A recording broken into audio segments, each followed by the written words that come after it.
Look at this screen. Study the entitlement. This isn't a fan movement. It's a narrative felony. You aren't a supporter. You are a logistical liability.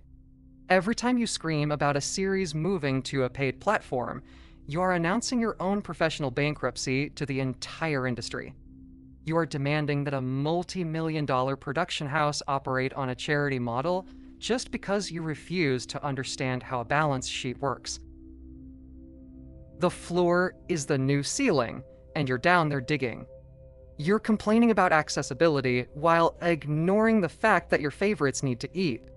This is the parasite metric, a toxic demographic that demands 5-star production on a bottom-shelf budget. You claim the industry is failing you? No, you are failing the industry. Let's perform the autopsy. Let's address the shelved hallucination. I see the stands crying in the quotes because their ship moved to Netflix or iQIYI. You call it neglect. I call it market validation. In what world is a company hiding a product by putting it behind a paywall? They aren't hiding it. They are protecting an asset. The revenue yield on a free view is a mathematical fraction of the cost to produce high-definition content. Expecting a 5-star series for the price of a free click is a logistical hallucination. It's literal pennies. When GMMTV or any major house moves a duo like Perth Santa or Joongdunk behind a paywall, they are telling you these actors are high-value assets. You don't put a failed product in the VIP section. You put the A-list talent there because that's where the direct subscription splits live. You're complaining about the very thing that proves your favorites are finally top-tier talent.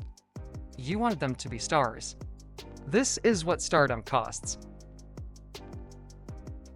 Is the logic in the room with us right now, or are you just blinded by your own selective outrage? Kemjuret, the sun from another star, my romance scammer, and yesterday are the blueprints for this fiscal pivot. They are recent high-value acquisitions that were paywalled from the jump because the production house refused to gamble their ROI on a free-to-watch audience. The uncut versions you obsess over? Paywalled. Where was this energy then? It's visual bias. You only care now because you've convinced yourselves that being a stan gives you the right to dictate corporate distribution and strategy. It's a professional tragedy. Here's the investigative pivot for the keyboard warriors in the back. If your favorite actor's career depends on a platform sale to survive, and you choose to boycott that platform, do you actually love the actor, or do you just love the feeling of being a victim? Answer carefully. Your data is showing you're a hurdle, not a helper. Your boycott is a professional sabotage. You think you're sending a message to the CEO? The CEO doesn't care about your narrative temper tantrum, but the advertisers do. When a brand looks at a ship's market data and sees a fandom that refuses to spend $5 on a subscription, they don't see aesthetic activists. They see a toxic demographic with zero purchasing power. You are effectively voting for your faves to be skipped for the next major brand deal. You are the reason projects get amputated.